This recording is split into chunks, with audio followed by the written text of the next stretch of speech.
พี่น้องสิพาพี่น้องไปเบิ่งอันไปส่วนคนบ้านเพิ่นฮอนค่ำเนาะอยู่หันเนาะ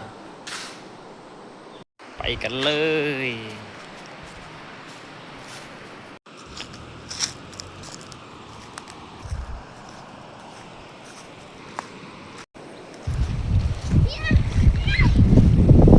บ่ได้อยู่บ่แม่ยายบ่มีบ่เอาหันมีบ่จักอันน่าแถวหัน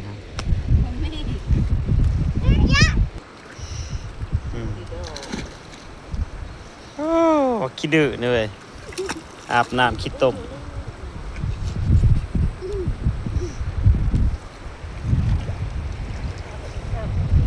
เห็นบ่นี่น้อยๆนี่โอ้ใส่สีเบิ่งแม่สีเบิ่งใส่หน่อยนี่โอ้หน่อยเนาะเก็บไปเท่าเล็กเท่าน้อยนะเบิดมือได้บ่ซ้ำ B1 2B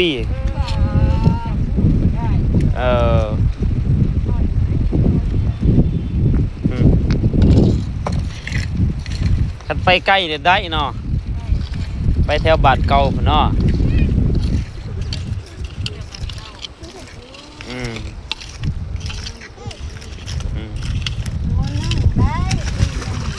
โอ้มือละบี้แล้วเนาะ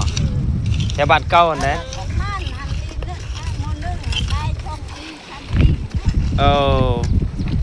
นี่ละมดแล้วเขาเอานี่บ่มี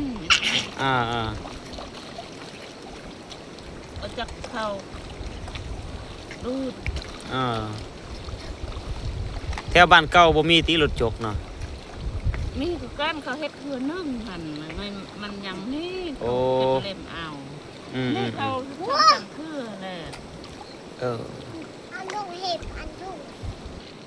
กเลิกบ่จักมันสิมีลูกเข้ากับจุกลูกเลยเด้ว่าแบบว่าดินมันทมใหม่อ่ะนะดินทมใหม่นั่นก็มีเด้อมันทมกับดินเก่านี่นะขุดแถวนั้นบ่แถวตะพังพุ่นบ่มันสิมีเนาะ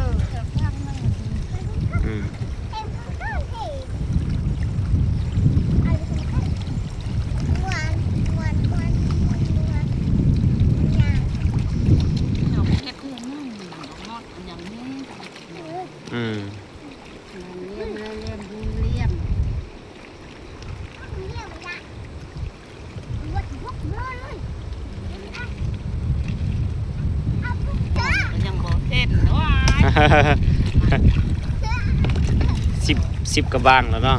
ยังบ่เห็นโอ้จักสันเลยบ่โอ้